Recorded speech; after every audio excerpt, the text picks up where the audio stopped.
Good morning to all students. तो student कैसे हैं आप सभी? आशा करती हूँ कि अच्छे होंगे, खुश होंगे और सब लोग एग्जाम की तैयारी कर रहे होंगे।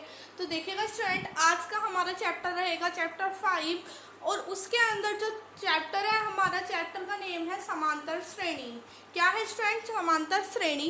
तो सबसे पहले हमें ये पता होना चाहिए स्टूडेंट कि समांतर श्रेणी हम लोग बनाएंगे कैसे, है ना। कि ए और डी की वैल्यू जब हमें गिवन होंगी तो हम उसको श्रेणी के रूप में कैसे बनाएंगे। तो स्टूडेंट आज का यही टॉपिक हमारा है समांतर श्रेणी का। आपको थोड़ा सा इंट्रोड्यूस कराऊंगी इसके बारे में और बताऊंगी कि हम श्रेणी कैसे बनाते हैं। तो बने रहिएगा अंकिता मैथ अकेडमी में।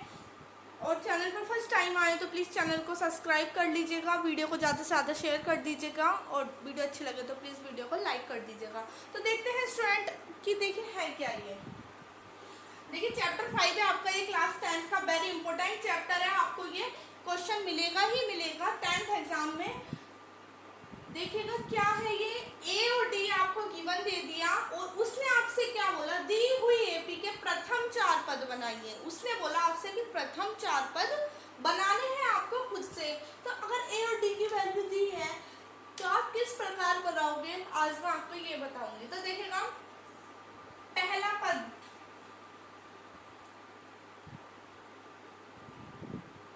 क्या हो जाएगा स्टूडेंट? पहला पद याद रखना, जो गिवन होगा वही होगा, जो गिवन होगा वही होगा। तो देखिए a इक्वल टू कितना है आपका 10 और सर्वांतर की अगर मैं बात करूं, आप लोग इजीली समझ रहे होंगे कि d का मतलब क्या हो गया यहाँ पर, सर्वांतर।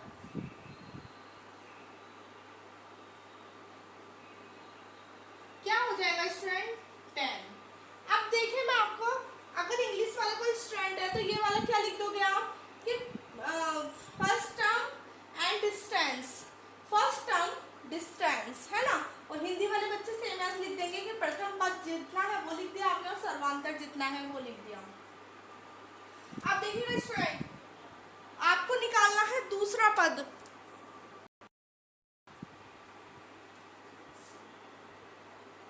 दूसरा पद बहुत इंपॉर्टेंट चीज है, ध्यान से समझोगे तो इजीली समझ में आ जाएगी, ठीक है ना। दूसरा पद इज इक्वल टू, इसमें कुछ नहीं करना, दूसरे पद में आपको क्या लिख देना है, a प्लस डी।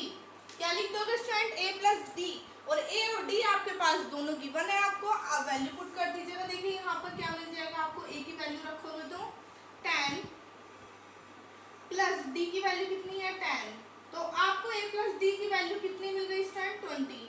तो आपका दूसरा पद कितना आ गया स्टूडेंट? 20 आ गया। इसी टाइप से मैं आपसे तीसरे पद की बात करती हूँ, क्योंकि उसने हमसे कितने बोले हैं पद निकालने के लिए? 4। तो तीसरा टर्म हमारा देखिए क्या हो जाएगा, याद रखना जब यहाँ पर तीसरा लिखोगे तो यहाँ पर दूसरा लगाओगे। तो देखिए a प्लस 2d, ठीक है ना। तो देखिए क्या मिल जाएगा स्टूडेंट आपको, a कितना है आपके पास 10 प्लस 2 मल्टीप्लाई बाई डी कितना है स्टूडेंट? 10, है ना। ये तो फॉर्म बन जाएगी आपकी। तो 10 प्लस 20 इट मीन्स पद आ गया आपका इस बार 30। तीसरा पद कितना आ गया student? 30।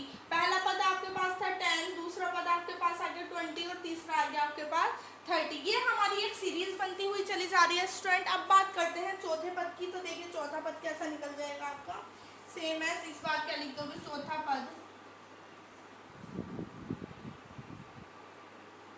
Is equal to a plus 3d, है ना स्टूडेंट। इस बार क्या लगा दोगे? 3d। कोई भी बच्चा ये गलती मत कर देना कि पहला पद निकाल रहे हो और दूसरा पद निकालने के बाद आप यहाँ सोचो यहाँ दूसरा है तो यहाँ पर 2d लगा दिया, वहीं से आपकी पूरी सीरीज गड़बड़ हो जाएगी स्टूडेंट। याद रखना, अगर दो टर्म्स आपको गिवन है तो आप जब दूसरा टर्म निकाल दोगे तो आपको वो नंबर दोनों को ओनली जोड़ देना है। तीसरे टर्म में आप 2d का यूज करोगे एंड फोर्थ टर्म में आप थर्ड का यूज करोगे 3d का, है ना। तो देखिएगा स्टूडेंट, a की वैल्यू हमारे पास हमें पता है कितनी है, 10 प्लस 3 मल्टीप्लाई बाई डिस्टेंस कितनी है स्टूडेंट? 10। तो 10 प्लस 30 इज इक्वल टू 40। अब आप देख लीजिएगा जरा, देखिए एक बात को, कंटिन्यूस सीरीज हमारी चल रही है। पहला पद हमारा 10 था, दूसरा 20 आया, तीसरा 30 आया और चौथा कितना आ गया? 40 आ गया। इस चीज से आपको एक कॉन्फिडेंस भी बन सकता है कि हम लोग बिल्कुल ठीक चल रहे हैं, है ना।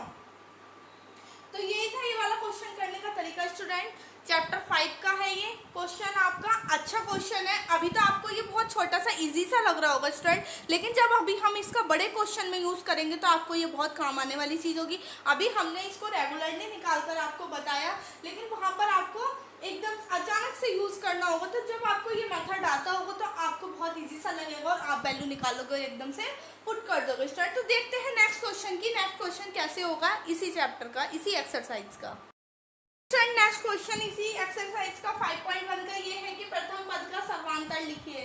ठीक है ना, प्रथम पद का सर्वांतर लिखिए। इस बार उसने आपको सीरीज गिवन कर दी, एपी श्रेणी आपको गिवन कर दी और कह दी कि सर्वांतर बताइए ओनली प्रथम पद का। तो आप लोग क्या करोगे स्टूडेंट, देखिए इसके लिए फॉर्मूला होता है हमारा प्रथम पद का सर्वांतर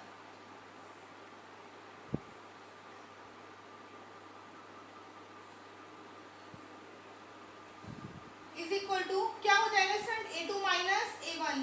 अब आप लोग इजीली जानते हो जो फर्स्ट टर्म होगा वो a1 होगा, दूसरा होगा a2 होगा, और इसी तरीके से हमारी सीरीज चलती चली जाती है ना, डॉट डॉट डॉट an, है ना। ये तो सभी को पता होगा ना कि लास्ट नंबर हमें पता नहीं इसलिए हमने n का यूज कर लिया। नंबर ऑफ संख्या कितने भी हमारे नंबर इस श्रेणी के अंदर हो सकते हैं हमें नहीं पता, इसलिए लास्ट में हम क्या लिख देते हैं n। जहाँ हमें गिवन होती है वहाँ हम लास्ट टर्म लिख देते हैं, लेकिन यहाँ की हम फॉर एग्जांपल बात कर रहे हैं कि आगे का हमें नहीं पता और क्वेश्चन में भी हमें नहीं पता, है ना। लेकिन हमें मतलब किससे है, प्रथम पद से। तो देखिए स्टूडेंट इसके लिए फॉर्मूला क्या होता है, a2 माइनस a1। तो अब आपको पता चल गया a2 कितना है आपके पास 1 और a1 कितना है आपके पास, माइनस का साइन है, सेम एज आ जाएगा और 3। तो आपको क्या मिल जाएगा प्रथम। तो देखिए स्टूडेंट ये आपका क्या निकाल दिया हमने, प्रथम पद का सर्वांतर। a2 माइनस a1 करा, 1 माइनस 3, 1 की वैल्यू रख दी a के साथ और 3 की वैल्यू a2 की वैल्यू रख दी कितनी यहाँ पर 1, और a1 की वैल्यू रख दी हमने 3, क्योंकि सर्वांतर निकाल रहे हैं कुछ ना कुछ माइनस करेंगे दोनों के बीच से, माइनस का साइन लगा दिया, 3 में से 1 सब्ट्रैक्ट करा, माइनस का 2 मिल गया स्टूडेंट। यही था हमारा प्रथम पद का सर्वांतर। इट मीन्स पहले और दूसरे टर्म के बीच का डिस्टेंस कितना है, -2। ठीक है ना स्टूडेंट।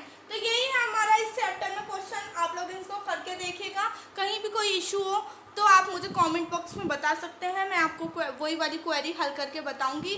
और मिलते हैं स्टूडेंट नेक्स्ट वीडियो में नए टॉपिक के साथ। तब तक के लिए थैंक यू, बने रहिएगा अंकिता मैथ अकेडमी में।